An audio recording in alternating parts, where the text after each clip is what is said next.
Que la grâce et la paix vous soient données de la part de Dieu notre Père et de Jésus-Christ notre Seigneur. Amen.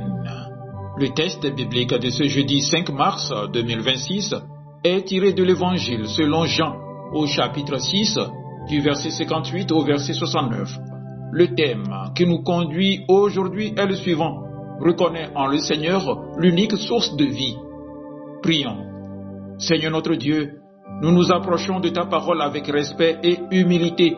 Ouvre nos cœurs et nos intelligences afin que nous reconnaissions en toi l'unique source de la vie véritable. Que ton esprit nous éclaire pendant cette lecture et nous conduise dans la vérité. Amen. Jean chapitre 6 du verset 58 au verset 69. C'est ici le pain qui est descendu du ciel. Il n'en est pas comme de vos pères qui ont mangé la manne et qui sont morts. Celui qui mange ce pain vivra éternellement.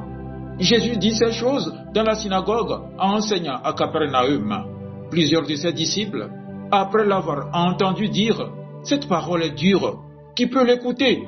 Jésus, sachant en lui-même que ses disciples murmuraient à ce sujet, leur dit « Cela vous scandalise-t-il? Et si vous voyez le Fils de l'homme monter où il était auparavant?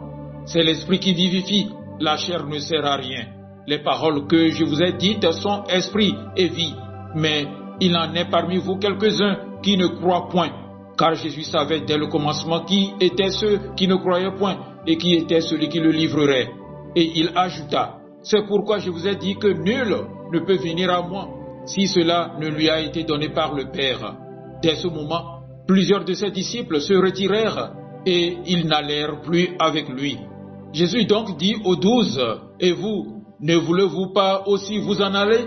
Simon-Pierre lui répondit, Seigneur, à qui irions-nous? Tu as les paroles de la vie éternelle. Et nous avons cru et nous avons connu que tu es le Christ, le Saint de Dieu. Amen.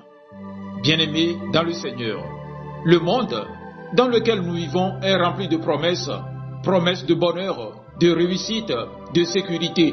On nous dit, si tu as d'argent, tu vivras bien. Si tu réussis ta carrière, tu seras accompli. Si tu es entouré, tu seras heureux. Pourtant, malgré tous ces pains que le monde propose, combien ressentent encore un vide intérieur? Dans le passage de l'Évangile selon Jean, au chapitre 6, du verset 58 au verset 69, Jésus nous révèle une vérité essentielle. Il est l'unique source de la vie véritable. Non pas une vie superficielle, temporaire ou fragile, mais une vie éternelle. Jésus déclare, celui qui mange ce pain vivra éternellement. Il ne parle pas ici d'un pain ordinaire, il parle de lui-même. Il se présente comme le pain descendu du ciel. Dans l'Ancien Testament, le peuple d'Israël avait reçu la manne dans le désert. C'était un miracle. Chaque matin, Dieu pourvoyait à leurs besoins, mais cette manne ne les empêchait pas de mourir. Elle soutenait leur corps, pas leur âme. De la même manière, beaucoup de choses aujourd'hui soutiennent notre existence. Le travail paie nos factures. La nourriture fortifie notre corps. Les relations nous encouragent. Mais aucune de ces choses ne peut donner la vie éternelle. Imaginez un homme perdu dans le désert. Il trouve une belle valise remplie d'or. Il est riche, mais il meurt de soif. L'or ne peut pas étancher sa soif. Ainsi, en est-il de l'être humain sans Christ? Il peut posséder beaucoup, mais rester spirituellement assoiffé. Jésus ne vient pas embellir notre vie extérieure, il vient sauver notre vie intérieure. Pourtant, la réaction des disciples est surprenante. Beaucoup disent, cette parole est dure, qui peut l'écouter? Ils avaient suivi Jésus pour les miracles, ils avaient vu la multiplication des pains. Ils espéraient peut-être un Messie politique, puissant, spectaculaire. Mais Jésus leur parle de dépendance, d'engagement profond, de communion avec lui. Et alors, plusieurs se retirent. C'est un moment triste. Ceux qui marchaient avec lui s'éloignent. Aujourd'hui encore, la parole de Jésus peut sembler exigeante. Reconnaître en lui l'unique source de vie signifie renoncer à croire que nous pouvons nous sauver nous-mêmes. Cela signifie accepter que nos efforts, notre moralité ou notre religion ne suffisent pas. C'est comme un malade qui doit accepter qu'il ne peut pas se guérir seul. Tant qu'il refuse le diagnostic, il refuse aussi le remède. Jésus n'adoucit pas son message pour retenir la foule. Il ne négocie pas la vérité, car la vie véritable ne se trouve qu'en lui. Puis vient cette question bouleversante. Jésus se tourne vers les 12 et demande « Voulez-vous partir vous aussi ?» Quel moment solennel! Le Seigneur ne force personne à rester. Il interpelle, il invite à choisir. Et c'est alors que Simon-Pierre prend la parole. « Seigneur, à qui irions-nous? Tu as les paroles de la vie éternelle. » Pierre ne dit pas qu'il comprend tout. Il ne dit pas que tout est facile.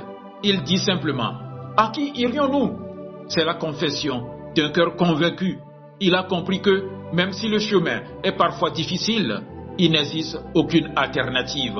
C'est comme un naufragé qui découvre un rocher solide au milieu d'une mer agitée.